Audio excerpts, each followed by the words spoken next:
Namaste, Tashi Dilek, Sasrika, Shalom Alaikum, and Assalamu Alaikum.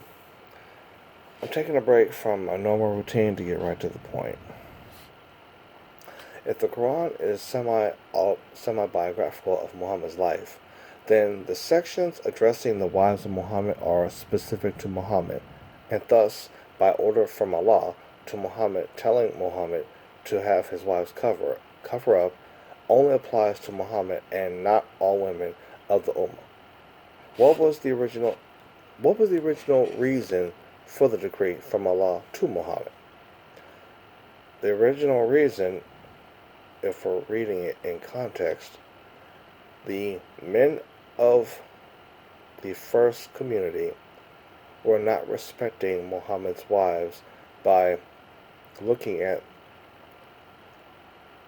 Allah's apostles' wives with lust in their eyes. The ayat has nothing to do with women outside of Muhammad's house. Excuse me. That was the first thing I wanted to deal with. Next thing. A continuation from what was said yesterday about terrorists, or in this case, suicide attackers. For those who support suicide attackers, I question what ayat from Quran one would use and say, suggesting that Allah wants a person to sacrifice himself when no one is physically attacking this person.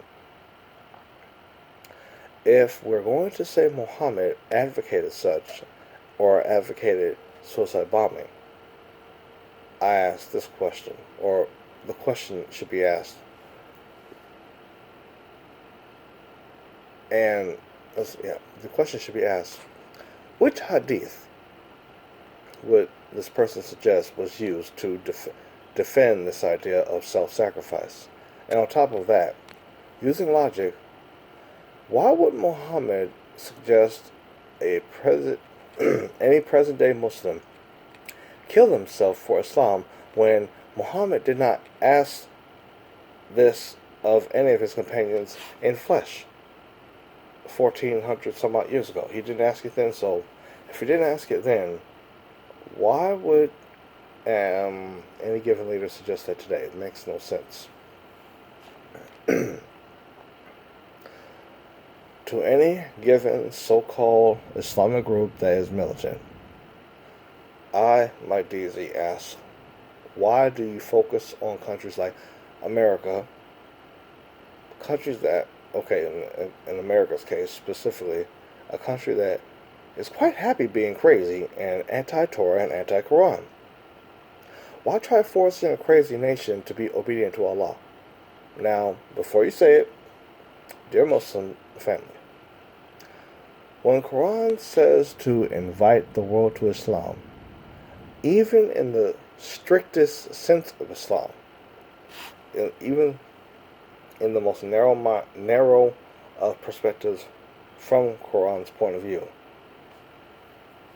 the text has to be read in context. When we read Quran in context, the one being invited to Islam is not India of old day. It's not Germany of old day. Allah, aka Vishnu, was looking west when he was telling Muhammad to invite people to Islam. Meaning, Allah/Vishnu was telling Muhammad to invite Rome to Islam, or invite Israel to Islam. Or in so many words, invite Rome to a peaceful way of life. Excuse me, my throat is still dry from the illness, which is almost over. Alhamdulillah for that. But getting back to the subject, if we read Quran in context, Rome would be the one that Quran is talking about as inviting to Islam, the Roman Empire of yesterday. way yesterday. Again, yes, you could invite present-day Rome to Islam, but the likelihood of the Vatican suddenly bowing down to the Kaaba ain't that likely. And militants, please, please, please, please stop bothering our Hindu, Buddhist, and especially our present-day Christian families. Allah, aka Vishnu, again, Allah wasn't talking about or talking against the Hindus. If anything, Vishnu was pissed with Quase for deciding to add to the Kaaba the statues or idols or images from the Hebrew point of view.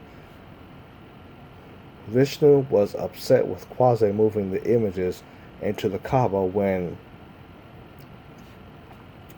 Vishnu never told Abraham to put them in the Kaaba. So, if Abraham was not inspired to put the images in the Kaaba from where they were, and again, if they were around in Muhammad's day, why weren't they around? Why would they not be around in Abraham's day, hundreds of years earlier? Just asking.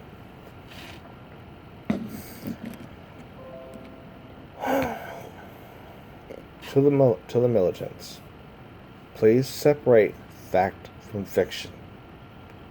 If you're going to be militant and associate yourselves with Muhammad, the least you can do is try as Muhammad. Try and practice as Muhammad does and did practice. And the fact that I'm telling you this, as well as other nations and peoples of peace, should tell you something about how you think.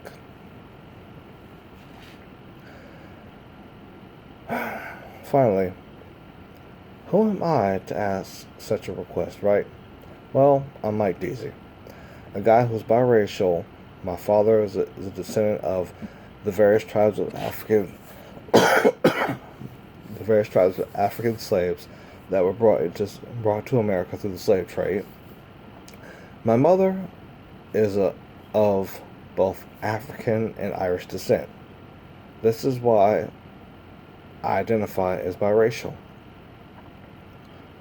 If I was fully black or African, as most blacks seem to enjoy calling me, as well as black nationalists seem to enjoy calling me, I would not have light skin on my inner hand, as you see.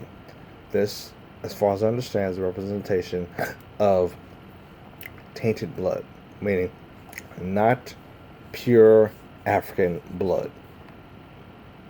Except that someone corrects me, that's what I'm understanding.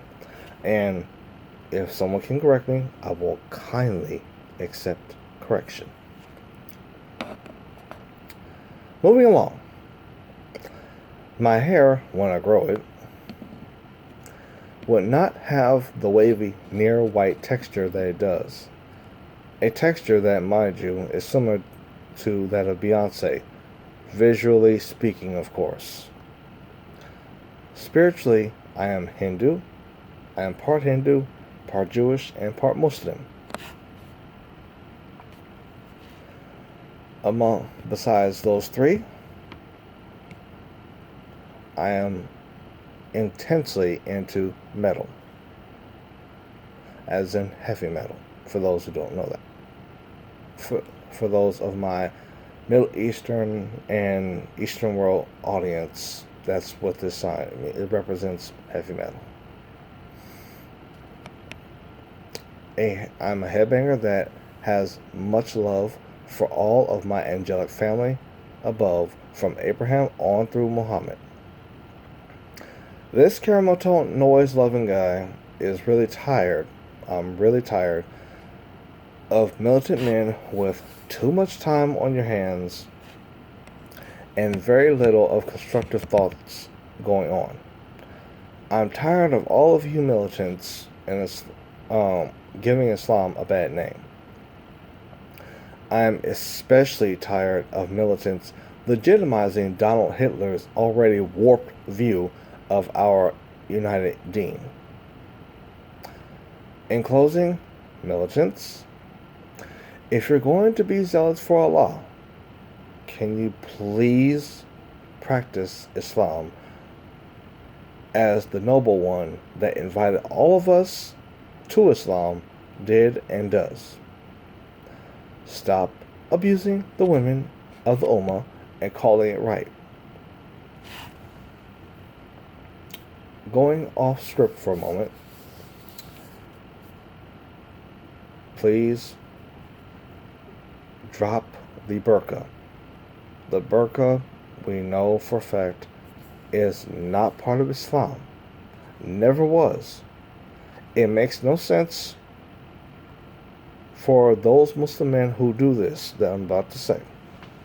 It makes no sense for Muslim men to feel that the woman is a shaitan from sunrise to sunset, but suddenly at sunset she becomes an object of your sexual desires.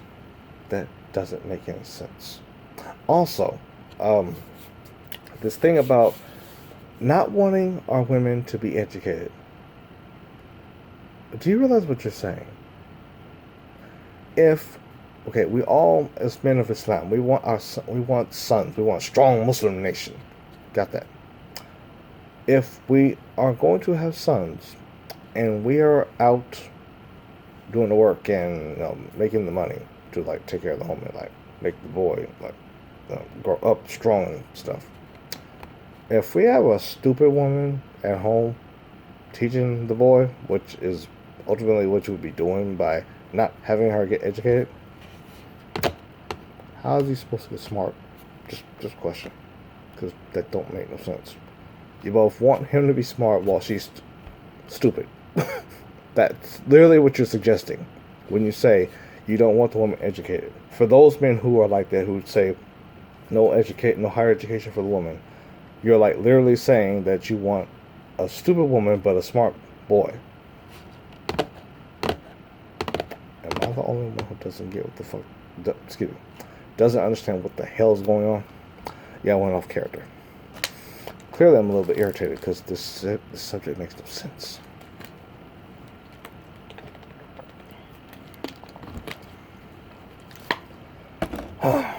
Yeah, so the burqa thing is irritating because it's stupid. Also, still staying off script because I gotta deal with some crap that's just bothering me. This female mutilation thing, if it's even going on in any Islamic country, I wish that you all would use your brain cells and understand that the male is designed to have the foreskin of the penis cut off. The female doesn't come with foreskin. So when you're cutting her clitoris, you're like literally damaging her for life, which makes no sense. And you cannot back that up with any ayat from Quran. And you certainly can't back it up with any verse or ayat from Torah, because they don't exist there. Sorry, it just don't. So stop it. Again, if it's going on in any Islamic country, stop it.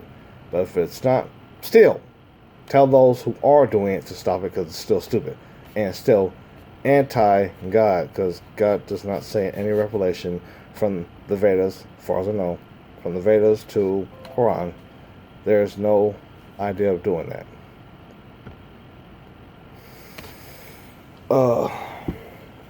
I think I've said everything I need to say. If I feel I need to go off script again, I will.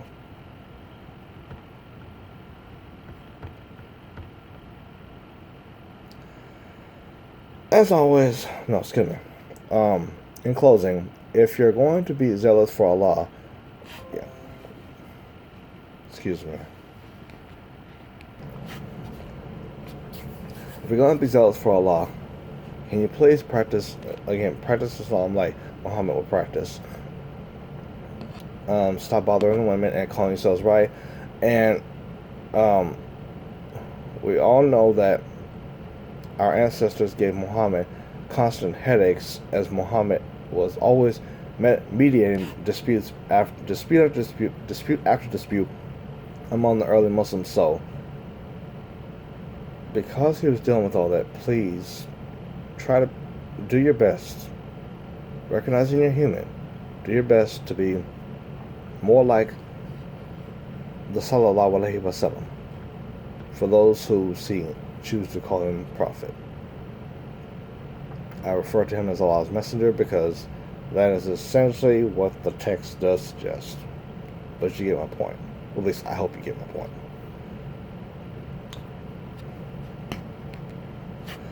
Another thing to go off script. The idea of women and driving.